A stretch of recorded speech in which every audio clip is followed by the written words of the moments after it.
Hi అండి. ఈరోజు topic ఏంటంటే తేనెటీగలు తేనెను ఎలా తయారు చేస్తాయి అనే ఆసక్తికరమైన విషయం గురించి ఈ వీడియోలో తెలుసుకుందాం. తేనెటీగలు తమ ఆహారం కోసం తేనెను తయారు చేసుకుంటాయి. మొదట తేనెటీగలు పువ్వుల దగ్గరకు వెళ్లి వాటి మకరందం తాగుతుంది. తేనెటీగల తేనె సంచి కడుపులో జీర్ణాశయానికి వెలుపల ఉంటుంది. తేనెటీగ కడుపులో ఉన్నప్పుడే పువ్వుల మకరందం తేనెగా మారుతుంది. మకరందంలో ఉండే చక్కెర పదార్థానికి రసాయనిక చర్య జరుగుతుంది.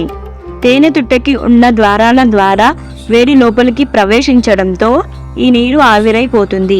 ఈ విధంగా తేనెటీగల ద్వారా సేకరించబడ్డ మకరందంలోని నీరు పూర్తిగా ఆవిరై తేనె చిక్కగా మారి చాలా కాలం నిల్వ ఉంటుంది. తేనెటీగ తుట్టలో తేనెను భవిష్యత్తుకు ఆహారంగా దాచుకుంటుంది. ఒక్కోసారి తేనెటీగలకు పువ్వుల మకరందం దొరకనప్పుడు రకరకాల చెట్ల నుండి తేనె లాంటి తీయటి ద్రవాలను కూడా సేకరిస్తుంది. ఒక తేనె తుట్ట ఏర్పడడానికి కొన్ని వేల తేనెటీగలు వేల సార్లు పువ్వుకు అటు ఇటు తిరగాల్సి ఉంటుంది. తేనె పూర్తిగా పువ్వుల లభ్యతపై ఆధారపడి ఉంటుంది. కాబట్టి పువ్వులు ఎక్కువగా కనిపించే చోటే తేనెటీగలు తుట్టలను పెడతాయి. తేనెలో ఎన్నో గొప్ప గుణాలు ఉన్నాయి. అంతేకాకుండా ఎన్నో విటమిన్లు, ఎంజైమ్లు, ప్రోటీన్లు, యాసిడ్లు, చక్కెర మొదలగునవి కూడా ఉన్నాయి. మకరందాన్ని బట్టి తేనె రంగు ఆధారపడి ఉంటుంది. సో తేనెటీగలు తేనెని ఎలా తయారు చేస్తాయి అనే విషయం గురించి తెలుసుకున్నారు కదా. వీడియో నచ్చితే లైక్ చేయండి అండ్ షేర్ చేయండి, సబ్స్క్రైబ్ చేయండి.